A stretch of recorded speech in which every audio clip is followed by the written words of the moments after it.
Let's welcome in Deputy Communications Director for the Trump campaign, Caroline Sunshine. Caroline, this is amazing to me. It turns out that any normal candidate for the presidency can actually do two things at once. Donald Trump is able to find the time to campaign while also getting ready for the debate. How do you explain that? It's amazing.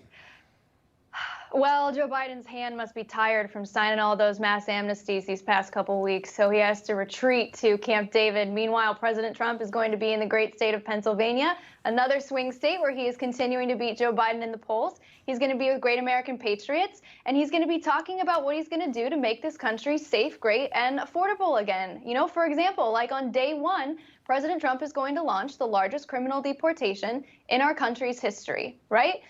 Meanwhile, Joe Biden, you know, the bar for him on this debate stage, it's going to be miraculous if he can string together a sentence, but that's not the real bar here. The real bar for Joe Biden is that he has a lot of explaining to do to the American people, and we'll see if he can explain himself for 90 minutes. He certainly has plenty to work with. He needs to explain to the American people why he's giving free flights and free hotel rooms to illegal immigrants instead of putting Americans first and helping them afford their rent and their mortgage payments. Can he explain to the American people why he's using counterterrorism resources to go after mothers of school-age children criticizing their school boards instead of protecting mothers like Rachel Morin, who was killed allegedly by an illegal immigrant that Joe Biden should have never let into this country in the first place? Can Joe Biden explain why he's giving access to Medicare and Social Security to illegal immigrants instead of protecting our seniors? So voters have a once in a century opportunity in front of them to compare the records of two former presidents back to back. President Trump's record speaks for itself. And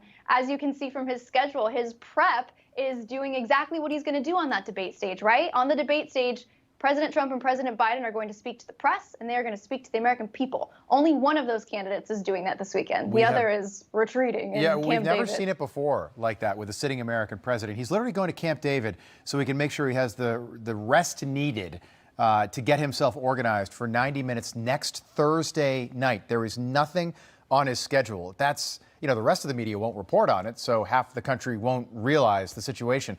While Donald Trump's going to Philadelphia, he's going to have a massive rally on Saturday, and then he's going to be campaigning early next week while also getting himself organized. I want to talk about Trump's preparation, and I'm just going to play you a soundbite. This is from the State of the Union in March. This is Joe Biden. Take a look. My predecessor came to office determined to see Roe v. Wade overturned. He's the reason it was overturned, and he brags about it. Look at the chaos that has resulted. All right, which Biden is Donald Trump preparing for? Or is he sort of forced to prepare for both? Because what you just saw is the hopped up Biden. I mean, it's unbelievable when you see that video, and it's only from March. Or is he preparing for Sleepy Joe, the same guy that we saw at the Juneteenth celebration 10 days ago?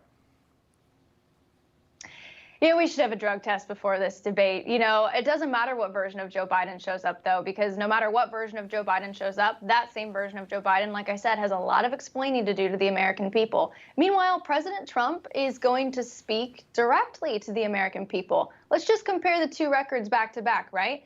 Under President Trump, we had peace deals being signed in the Middle East. We had the most secure border in our country's history. We had Russia, China, Iran in check. We were respected on the world stage. Our allies were paying their fair share. And we had an economy that was working for all Americans with low inflation, low taxes. The American dream still felt like it was within people's reach. Under Joe Biden, we have the worst border crisis in U.S. history. Right. We are not respected on the world stage. Our enemies are creating chaos. You saw Vladimir Putin and Kim Jong-un signing an alliance just yesterday.